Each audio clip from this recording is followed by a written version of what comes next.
आज हम कुछ तरीकों के बारे में बात करेंगे जिसके थ्रू हम अपने बिजनेस को बहुत ही तेजी से बहुत ही ज्यादा एक्सपेंड कर सकते हैं।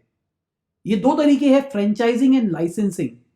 आज मैं आपको डिटेल में समझाऊंगा और आपको बताऊंगा कि आप अपने बिजनेस के अंदर इन दो मॉडल्स को किस तरीके से डाल सकते हैं। Subscribe Intellectual Indies and press the bell icon and never miss any update. सबसे पहले दोनों को समझ लेते हैं, लाइसेंसिंग क्या होती है और फ्रेंचाइजिंग क्या होती है। लाइसेंसिंग का मतलब भाई मेरे पास तो दिल्ली का लाइसेंस है गाड़ी चलाने का, तो गवर्नमेंट ने मतलब मुझे परमिशन दे रखी है कि आप दिल्ली के अंदर गाड़ी चला सकते हो। इसी तरीके से कंपनी परमिशन देती है कि आप मेरे पेटेंट्स पेटेंट्स को भी बताऊंगा मैं आपको पेटेंट्स क्या होते हैं, या फिर मेरा कोई प्रोसेस या फिर कुछ चीज जो मैं करता हूं उस चीज को आप इस फलाना जगह के अंदर यूज कर सकते हो। आपको पता होगा गवर्नमेंट अल्कोहल के लाइसेंस देती है भाई, जो शराब के ठेके होते हैं उसके लाइसेंस मिलते हैं। गवर्नमेंट इसको इसलिए करती है, अगर उन्होंने लाइसेंसिंग नहीं करी तो हर गली में हर नुक्कड़ पे एक एक ठेका खोल रखा हो हर बंदे ने। उन्होंने क्या किया, उन्होंने कहा कि भाई आप फलाने फलाने डॉक्यूमेंट्स लेके आओ, हमको फलाना पैसा दो और फलाना कमीशन दो, उसके बाद आप इस फलानी जगह के अंदर दारू बेच सकते हो। अब आते हैं हम पेटेंट के ऊपर। पेटेंट का मतलब क्या हुआ, मैंने ना एक प्रोसेस बनाया था। मेरे को लगता है कि चाय बनाने का एक फॉर्मूला होता है कि मेरे को इतनी देर चाय को उबालना है, इतनी देर ये करना है, इतना देर ये करना है, ये पूरा पूरा प्रोसेस है। तो मैंने क्या किया, उसको पेटेंट करा लिया। पेटेंट का मतलब ये हुआ कि मेरे अलावा उसको कोई यूज नहीं कर सकता मार्केट के अंदर। मैंने पूरी दुनिया को बता दिया कि भाई ये जो प्रोसेस है ये मेरे नाम पे है और मेरा ही रहेगा। अगर किसी को प्रोसेस यूज करना है तो मुझे कुछ कमीशन दो। तो यहीं पे लाइसेंसिंग का कॉन्सेप्ट इजाद हुआ। भाई आप मेरा पेटेंटेड प्रोसेस लो और उसको अपनी कंपनी के अंदर लगाओ, सारा पैसा अपना सब कुछ लगाओ, मुझे कुछ कमीशन दे देना। अपनी सेल की कमीशन भी हो सकती है और ये भी हो सकता है कि आप मुझे सालाना 1,000 रुपए, 2,000 रुपए, 5,000 रुपए दे सकते हो। तो अगर आपके दिमाग में कोई आइडिया है, आइडिया ये नहीं है कि भाई मुझे ई कॉमर्स स्टोर खोलना है, अगर आपके दिमाग में कोई प्रोडक्ट का आइडिया कि मैं एक ऐसा प्रोडक्ट बना सकता हूं या कर सकता हूं, तो उसको पेटेंट करा लो। उसको पेटेंट कराने के बाद आप कंपनीज को अप्रोच कर सकते हो, भाई मेरे पास ये पेटेंट प्रोडक्ट है, आप इसके ऊपर काम करो और मुझे डैश कमीशन दे देना, जो कि हम कहेंगे लाइसेंसिंग।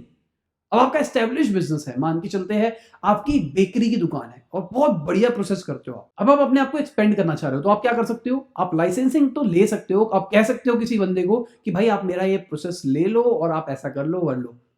पर बहुत सारी ऐसी चीजें, ऐसे प्रोसेस होते हैं जिसको आप पेटेंट नहीं करा सकते।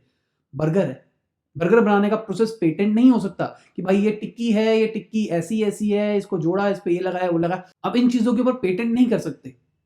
तो हमने क्या कहा, हमने कहा कि भाई आप ना मेरे फ्रेंचाइजी ओनर बन जाओ। अब ये क्या भाई वसूड़ी हो गई। इसको समझाने के लिए मैं आपको एग्जांपल देता हूं मैकडॉनल्ड्स का।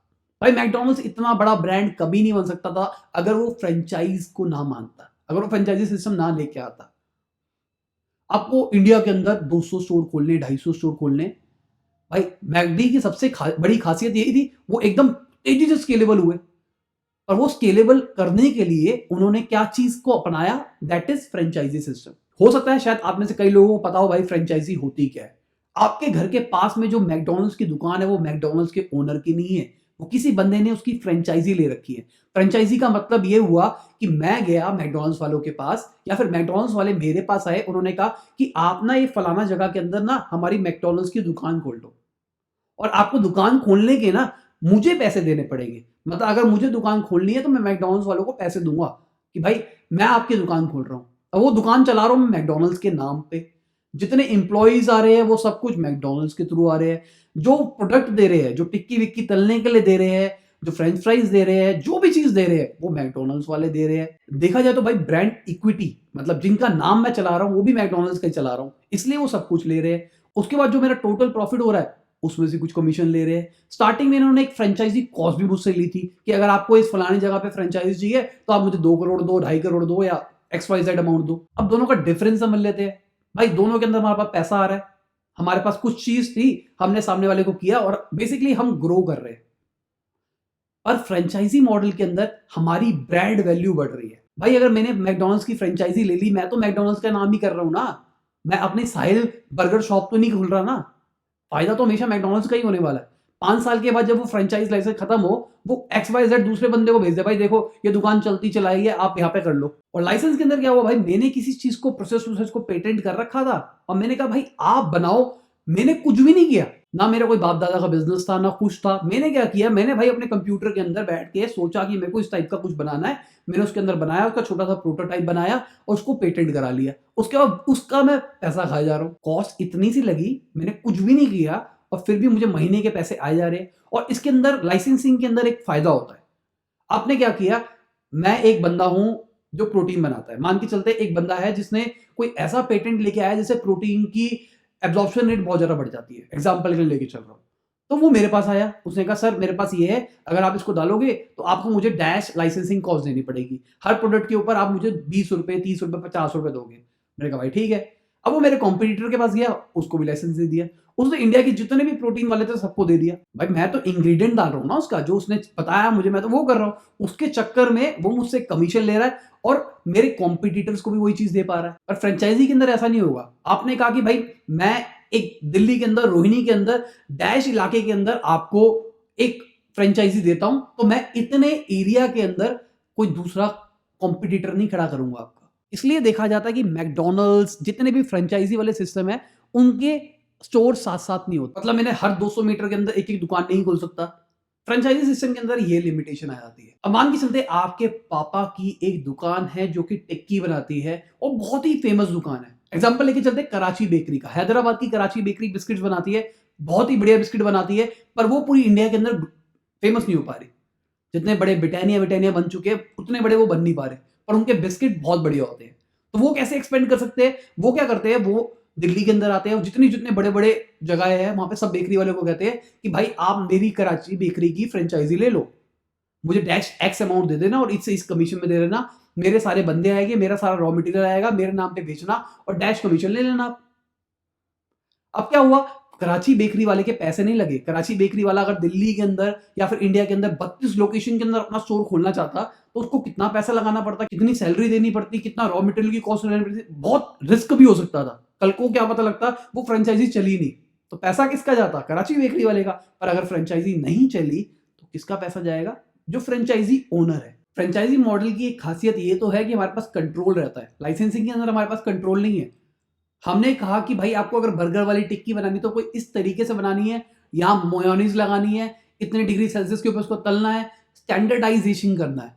जब तक आपके काम के अंदर, जब तक आपके बिजनेस के अंदर स्टैंडर्डाइजेशन होगा तब तक ही आप फ्रेंचाइजिंग कर सकते हो, वरना आप फ्रेंचाइजिंग नहीं कर सकते। क्योंकि इसके साथ एक दिक्कत क्या आती है, भाई नाम तो आपका चल रहा है ना। मैंने कहा कि भाई मेरी फ्रेंचाइजी ले लो, साहिल खन्ना बर्गर पॉइंट मान के चलते हैं। तो साहिल खन्ना बर्गर पॉइंट की अगर आप फ्रेंचाइजी ले रहे हो और आपने कुछ गलत कर दिया, टिक्की का टेस्ट सही नहीं हुआ या कुछ भी हुआ, तो ब्रांड इक्विटी मेरी खराब होगी। लोग कहेंगे भाई इसका बर्गर में मजा नहीं रहा जो पहले आता था, क्योंकि नाम तो मेरा चल रहा है। इसलिए आपने देखा होगा मैकडी के अंदर फ्रेंच फ्राइज आप इंडिया के किसी भी कोने में खा लो आपको सेम टेस्ट मिलेगा, क्योंकि जो आलू लिया जाता है, जो भी चीजें ली जाती है वो एकदम स्टैंडर्डाइज होती है। एक ही जगह से सारा का सारा माल हमेशा उठाया जाता है। और फ्रेंचाइजिंग सिस्टम का नुकसान भी यही है सबसे बड़ा, कि भाई आपने सारा प्रोसेस सब कुछ उसको बता दिया बंदे को कि आप इस तरीके से करो, ये करो, ये करो। जो उसका ओनर है उसको सब कुछ समझ में आ चुका है। जैसे मेरे एक दोस्त ने किया, उसने क्या किया, KFC की फ्रेंचाइजी ली, 5-6 साल चलाई, उसके बाद उसने अपना खुद का ब्रांड खोल दिया। KFC के जैसी चीजें बनाता है सस्ते रेट के अंदर। तो लोग क्या करते हैं, भाई KFC जैसा माल मिल रहा है वहीं खा लेते हैं क्योंकि सस्ता है। प्लस उसकी खासियत क्या है, वो हरी चटनी और प्याज भी देता है, जो मुझे पर्सनली पसंद है। तो अब आप बताइए कि आप क्या करना चाहोगे। आपके पापा को कोई बिजनेस है, भाई मैं उसका फ्रेंचाइजी मॉडल लेना चाहता हूं, या फिर मेरे दिमाग में एक आइडिया है या फिर एक प्रोडक्ट है जिसको मैं पेटेंट कराऊंगा, उसके बाद उसकी लाइसेंसिंग जिंदगी भर खाऊंगा। तो ठीक है दोस्तों, बाय, गुड नाइट, शबा खैर, खुदा हाफिज, गुड मॉर्निंग, गुड आफ्टरनून, जब भी आप वीडियो को देख रहे हो। अगर आपका कोई जान पहचान वाला ऐसा दोस्त है भाई जिसको जरूरत है फ्रेंचाइजी या फिर लाइसेंसिंग की, उसको ये वीडियो जरूर शेयर करना, ताकि वो भी समझ पाए कि वो किस तरीके से बढ़ सकता है और किस तरीके से पैसे कमा सकता है। तो ठीक है, बाय।